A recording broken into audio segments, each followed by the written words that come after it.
chica en medicina regenerativa. Un enfoque sobre lo que vamos a hablar hoy es el repaso, la potencial aplicación de estas células, las fases para el desarrollo de células para la terapia celular, los desafíos que hay. Y como ejemplo traje la terapia de enfermedades de injerto contra huésped, que es la que ya ha sido aceptada por la FDA, los protocolos clínicos que hay a nivel mundial y bueno, los que nosotros aplicamos aquí en la unidad de terapia celular.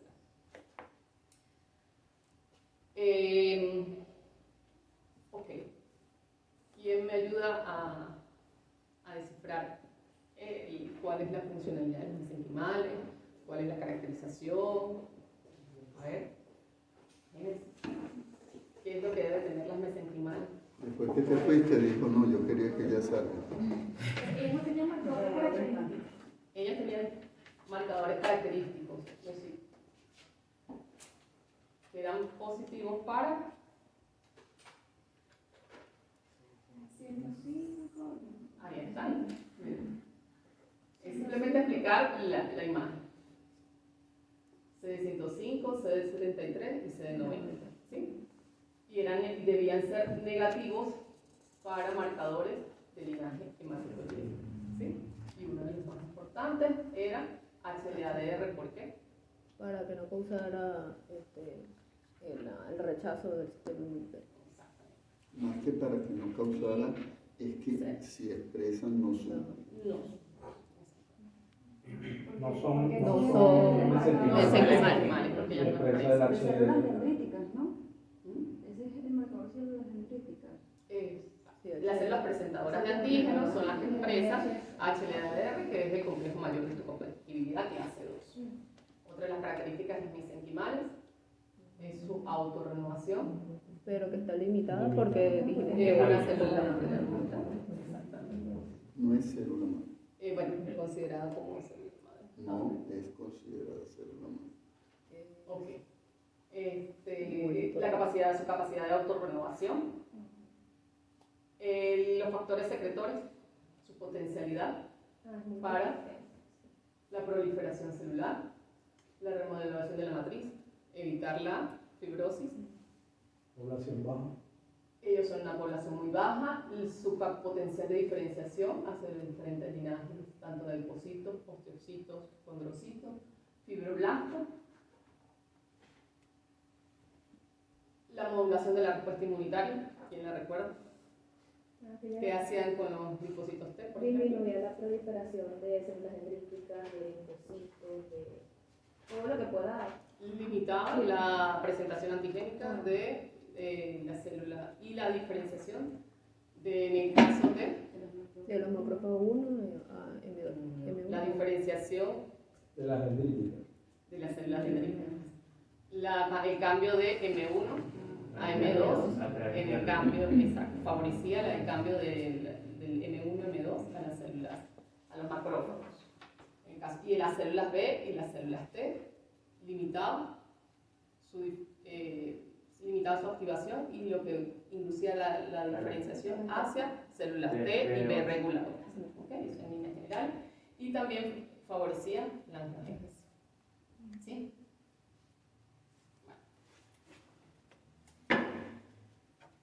Estas células son usadas en terapia celular debido a que tienen sus características potenciales, que fueron las que acabamos de repasar, y estos siguen usados para múltiples tratamientos, ¿no? Que se están estableciendo. En líneas generales, lo que se requiere o lo que se busca en todos estos tipos de enfermedades es el decrecimiento de la fibrosis y el decrecimiento de la inflamación, como podemos ver en algunos de estos potenciales aplicaciones en diferentes enfermedades. Estos son algunas, pero ese rango o ese amplio uso de estas células en muchas enfermedades, tanto sistémicas como localizadas, también en diferentes tejidos. Para la aplicación de estas células y su desarrollo van en diferentes fases. Una, desde que el laboratorio in vitro, el cual requiere su evaluación de cómo funciona en un frasquito, de acuerdo a sus características tanto del cultivo, los factores que se utilizan, cómo se comportan ellas, si mantienen esa capacidad de autorrenovación, su diferenciación, que es lo que habíamos hablado en la clase pasada. Todos sus potenciales deben ser aplicados. Estos, por lo general, es lo que se establece o se usa en líneas generales a la hora de que un tratamiento llegue hasta su manufactura a gran escala. Esto lleva un tiempo determinado, que ya está establecido aproximadamente entre 3 y 7 años, para en el momento en el que estas células en el frasquito ya funcionan, ya se está viendo una mejora o lo que sería su caracterización o su funcionalidad está establecida o es vista en el frasquito, se va al modelo preclínico, que es en el modelo animal, donde donde se ve cómo estas células responden a diferentes modelos animales. Y así, una vez establecido que funcionan en el modelo animal, pasan a los diferentes protocolos clínicos y las 3 fases fundamentales para llegar ya a una aprobación por un ente regulador. En este caso, bueno, está en ejemplo, la FDA. Para todo ello, son aproximadamente 20 años que se requiere para lograr que sea aprobada una terapia. En todo este camino, recordando lo que dijo Luis sobre lo que es el tema de la contaminación, todo requiere una infraestructura.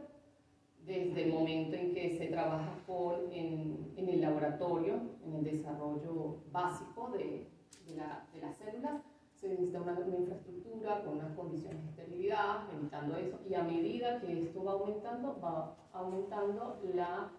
las condiciones y las condiciones estrictas de esa infraestructura, como en lo que se ha hablado en otras oportunidades, que en el laboratorio tiene unas condiciones de baja, vamos a decir, baja rigurosidad, y a medida que esto va aumentando, cuando ya vamos a la fase clínica, esto requiere de otras condiciones, como es la sala blanca, que es unas condiciones más estrictas para el uso de estas células por su aplicabilidad ya en la ciencia.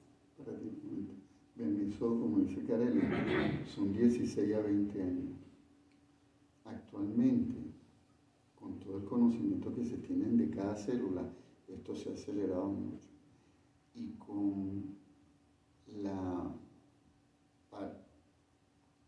participación de pacientes que también piden ser tratados por enfermedades catastróficas y por los avances que hay, que de un día para otro uno se encuentra un artículo que, wow, cambió todo. Esto puede pasar de 3 a 5 años. ¿Por qué? Porque si uno ya no comienza por la fase in vitro a demostrar eso, porque eso está demostrado. Lo que tiene que demostrarse uno es que uno lo puede hacer, ¿verdad?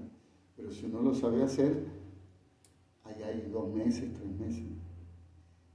Y luego la fase de animales es una fase que puede durar unos 3 años.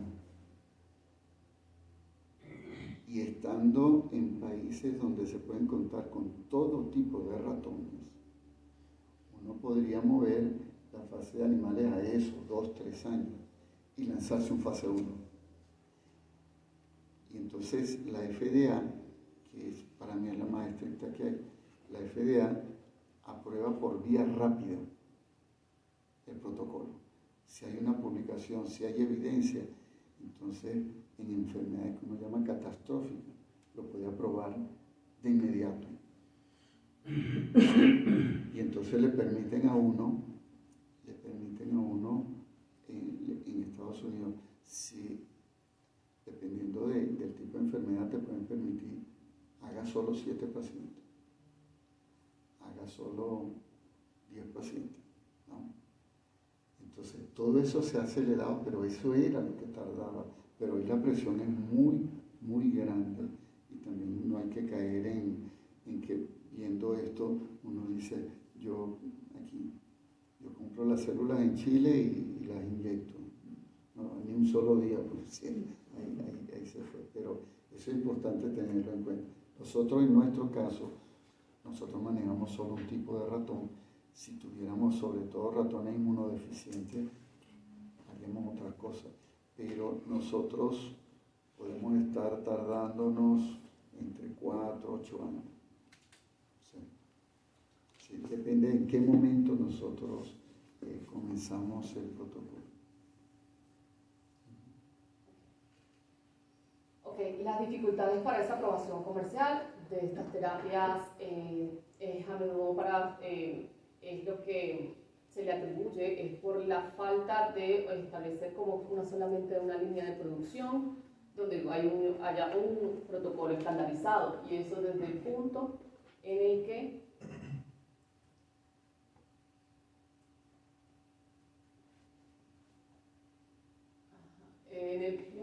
el que se toma en consideración dónde va a ser la fuente de este tejido, la fuente del tejido donde se van a aislar las células, y las vías de administración, que son muy variables en el caso de la administración que es no sistémica, o sea, las rutas donde son localizadas, y la inyección intravenosa, que a pesar de que las células se han visto que se eliminan el 90%, ya se está evaluando y viendo que ellas tienen un efecto por los fragmentos cuando son eliminadas.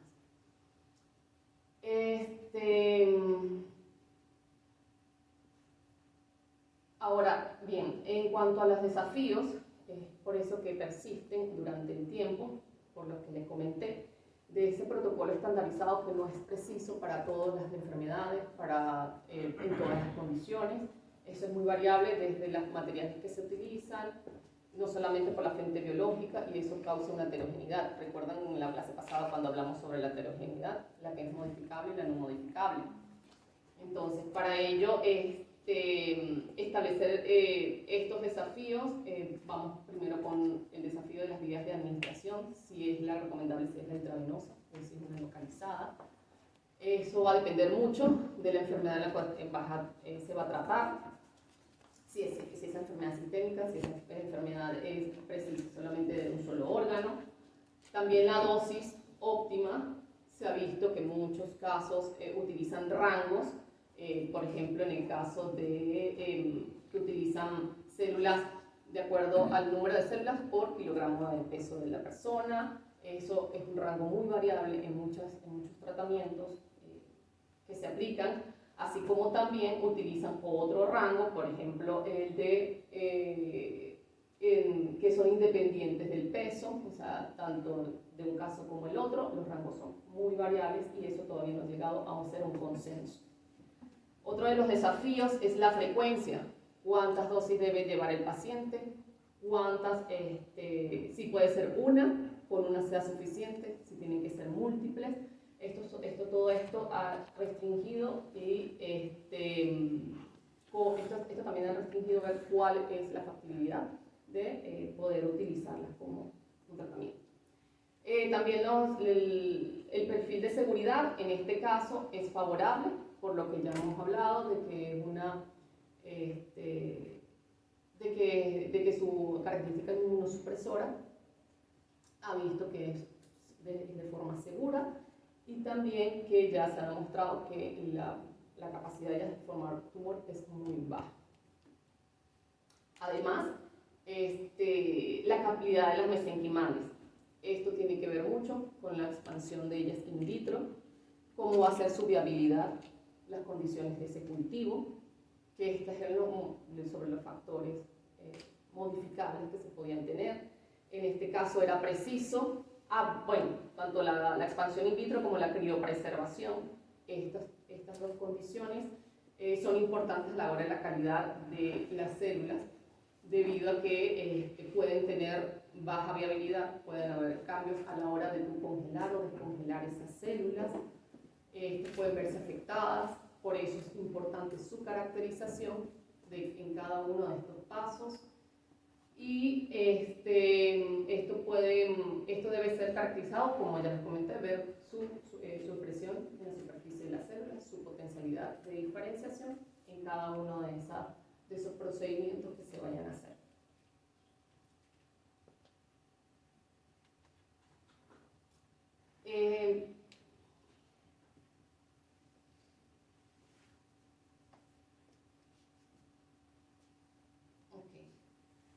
bueno, los desafíos que se requieren, aún así, se sigue trabajando para que esto llegue a su producto final, como ya ha ocurrido para el año 2024, finales de 2024, que se logró que la FDA ya pudiese aprobar la enfermedad de injerto contra huésped. Esta es una enfermedad en la cual hay un rechazo por parte de las células del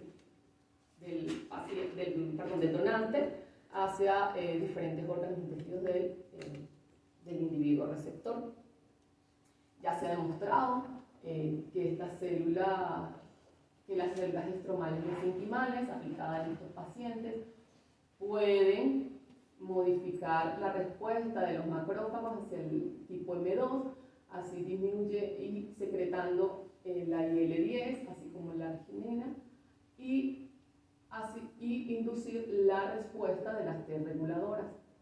Por otro lado, la aplicación de las células estromales mesenquimales evita la activación de los linfocitos, donde se ha determinado que hay una respuesta por los factores solubles TGF-beta e inhibe la proliferación de estos linfocitos T. Esto hace que disminuya el factor de transcripción STAT5, que es importante en la hora de activar los linfocitos T cooperador. Todo esto, a pesar de todos estos estudios, esto tuvo su trayectoria histórica, la cual comienza en 1990, donde se crea la inyección de Proclimal por la empresa Osiris en Canadá.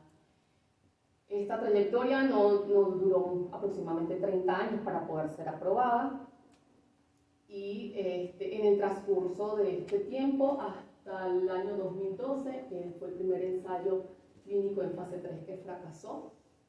En este tiempo hubo como una parada de este tratamiento. No se tiene mucha información qué fue lo que pasó, pero lo que se describe al respecto de lo que sucedió en ello es que esto impulsó a que se pudiese estudiar la biología de las células estromales mesenquimales, ver cuál es ese funcionamiento de ellas ya intrínseco.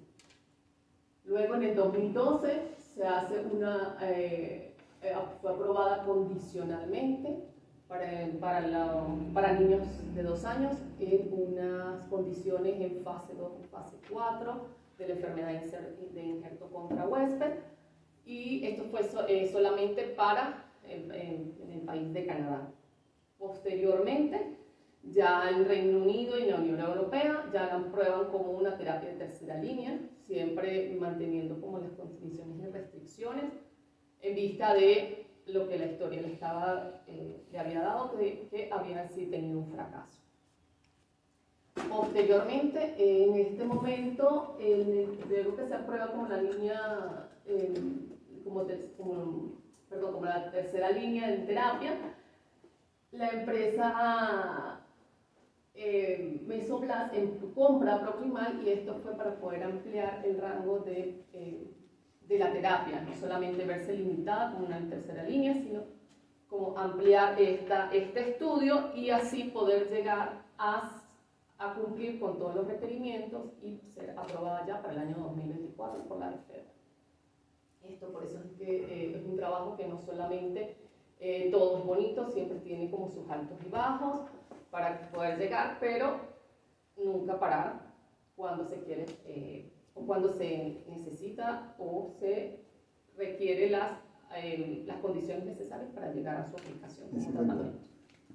Esto es interesante, que cuando hay un descubrimiento, los investigadores inmediatamente hacen una empresa de biotecnología, pum, la meten en la bolsa, pum, se hacen millonarios, siguen los estudios, son estudios de mucha confidencialidad, que no se publica mucho.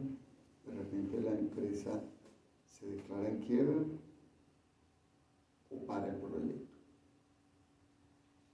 Y ellos mismos, con otros socios, compran la empresa para seguir adelante, por si acaso hay demandas de lo que se puede haber estado haciendo. Entonces, viene otra empresa, no tiene resultado o tiene un resultado que pueden demandarlo, se declara en quiebra, viene otra empresa, compra la empresa y lo que se venden entre ellos es la información confidencial que tienen ellos, ¿no? Entonces la otra empresa dice, bueno, vamos a entrarle a esto por acá, pero es un jueguito macabro de dinero que tú dices, wow, porque ahí se cuenta, desde que salió esa empresa Proquimal hasta llegar al 2024 en que la FDA aprueba. Y ese es uno de los casos que se aprueba porque la enfermedad es tan dramática, es tan catastrófica esa enfermedad que bueno, ponle, a ver si salvan al paciente porque ya ha pasado todo y el paciente todos sus tejidos están atacados por las células T del donante, ¿no?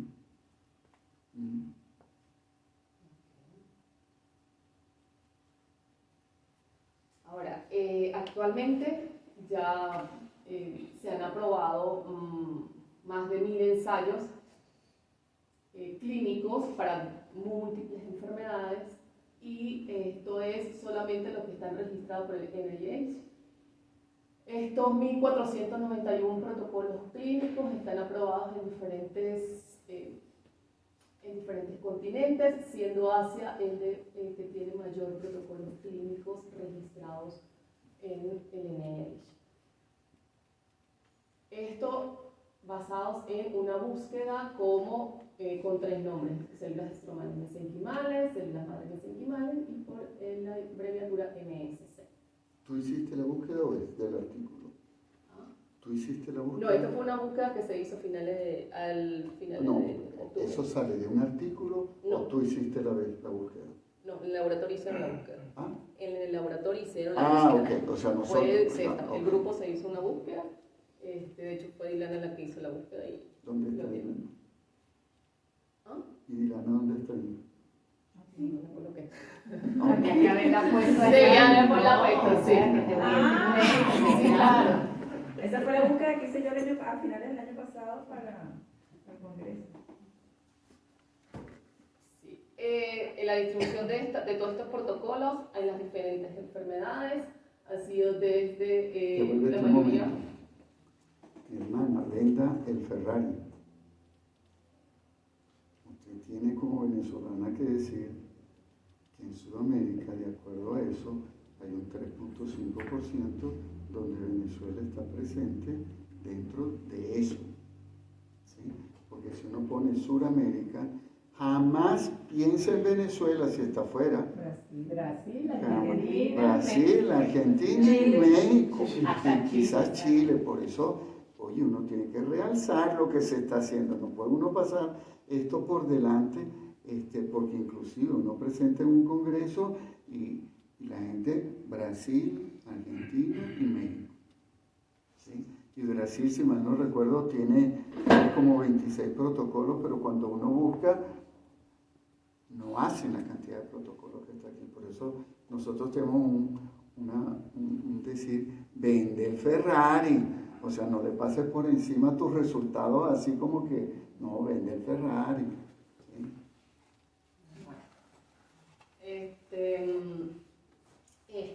Bueno, la búsqueda que se hizo con los diferentes, de todos estos protocolos que están distribuidos en los diferentes continentes, también se hizo con las diferentes enfermedades, siendo las de mayor aplicabilidad en enfermedades en musculoesqueléticos, en desórdenes cardiovasculares y en enfermedades de tracto respiratorio, las principales, siguiéndole las de sistema nervioso, las desórdenes del sistema inmunitario, desórdenes gastrointestinales y luego también están otras enfermedades que tienen también su aplicabilidad en enfermedades de piel, en condiciones neurológicas, en diabetes también, entre otras. Ahora, los protocolos experimentales de la Devuélvete un momentito. Vean lo interesante de esto. Por supuesto, uno dice desórdenes gastrointestinales y cuando uno busca, ojo, eso no es aprobado, eso es registrado. Cuidadito. Eso es registrado. O sea, uno manda el protocolo y en el NIH u otras bases de datos públicas lo que hacen es revisar. Este es el protocolo, hay aprobación de bioética, hay una serie de requisitos, se cumplen, registrado queda. Cuidado con eso, porque a veces los mercantilistas de esto dicen, no está aprobado. Nosotros tenemos 4 protocolos, pero eso es otra cosa. El único aprobado es el de enfermedad contra la es el único utilizando en ese tema. Entonces dice cuenta, y vean, uno tiene que ver esto porque uno dice, a ver, si nosotros que queremos ser millonarios de un momento a otro, ¿sí o no? Siempre queda la esperanza. Nosotros decimos dónde está ubicado el billete. Pues el billete está ubicado en los desórdenes cardiovasculares. ¿Por qué? Porque es la primera causa de muerte en el mundo. Ahora, pueden tener el impacto que puede tener eso en términos monetarios. Ustedes ven en otras, en desorden del sistema inmunitario, ahí también hay un billete. En el sistema nervioso, ahí también hay un billete. ¿Sí? Y entonces la gente que, si aquí estuviéramos presentando esto a una empresa, dice, yo quiero poner mi dinero en lo que es anaranjado. Eso es lo que le van a decir a uno, ¿no? Pero cuando uno, por ejemplo, ve desórdenes gastrointestinales, bueno, años de años en su historia no hay nada, ¿no? En este tipo de... Y muchos de esos, acuérdense que muchas veces uno mete esos proyectos ahí porque quiere publicar en revistas y le exigen que esté registrado. Entonces a veces uno ve unas locuras ahí que uno dice, wow, qué cosa es esta, ¿no? Pero bueno, está registrado, no está aprobado. Ok, y los protocolos clínicos que se aplican en la unidad de terapia celular son los que actualmente se están llevando a cabo y que, bueno, Venezuela no está exenta de tener sus protocolos clínicos registrados en el NIH. Cada uno tiene su identificación de registro, siendo la de mayor cantidad de pacientes han sido en regeneración de pulpa dental. También se está trabajando en regeneración ósea, específicamente en pseudoartrosis, y la regeneración de piel, también en el caso de quemaduras, y regeneración ósea en enfermedad periodontal. Estos 4 protocolos han sido los que han impulsado se han impulsado en la unidad de terapia celular, viendo ese sueño de también culminar y llegar a que sea aprobado por el ente regulador y ser aplicado ya como tratamiento. El que se ha aprobado aquí en Venezuela Bueno, este es diferente. Es diferente al que se ha aprobado en otras partes. Sí. Pero el que se ha aprobado en Venezuela quiere decir que nosotros podemos vender. ¿Sí? Mientras nosotros no se ha aprobado, no se puede vender. ¿Sí? Eso, vean toda la parte de regulación que tiene esto. Y cuando uno ve a la gente aquí en Venezuela y en otras partes que se inventan unas cosas, y sí, están haciendo billetes,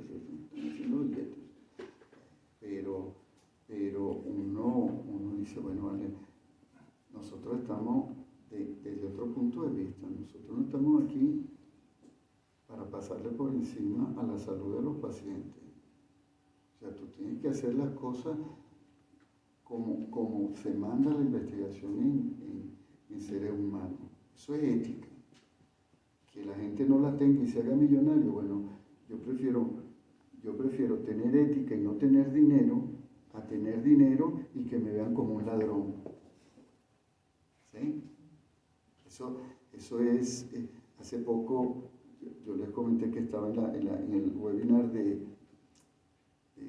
traumatología, y las 4 empresas que patrocinaban el evento están vendiendo 4 productos que tienen mucho que ver con este tipo de cosas. ¿Y salieron con qué? Bueno, que hubo alguien que les dijo, yo no creo en eso, no hay base, no hay base, no hay base.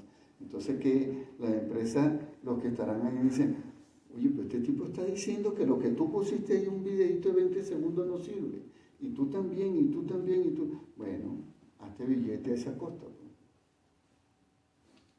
Aquí vamos a tener un curso, la semestre tiene de bioética, ¿no? Y en el curso de bioética vamos a ver esto porque lo de las terapias avanzadas es muy delicado, porque dense cuenta. Hace 2 semanas, la semana pasada, creo que hace un mes, la FDA aprueba que se puede inyectar genes para insertarlos en células y rejuvenecer células. Perfecto. La semana pasada ya se inyectó. Eso a los bioeticistas les crea un conflicto y que tienen que resolver. Entonces, supónganse ustedes que nosotros decimos, nosotros tenemos la tecnología para hacerlo, ya.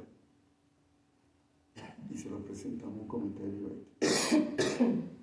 Y el comité de bioética dice, negado porque puede dar tumores, ¿ok? Es una discusión. A ver, ¿quién sabe aquí de la posibilidad de transfección de genes y producción de tumores? Nadie. Entonces, ¿por qué lo rechazaron? ¿Sí? Y eso pasa en Estados Unidos también. El hecho de que la FDA lo haya aprobado, un montón de gente está preparada para lanzar eso. ¿Por qué? Bueno, pues son millones de personas que están afectadas en el mundo con la posibilidad de ceguera. Millones, no 10, no 100.000. Y ante eso, lo que se plantea es que la bioética sea bastante flexible y que permita estos grandes avances que surgen de la noche a la mañana. Oye, en vez de negarlo, no es tampoco aprobarlo, pero estar abierto, no decir, no, yo no le voy a poner célula madre embrionaria porque seguramente mataron un embrión para hacer esa célula y si fuera tu mamá, ya que se la pone hoy.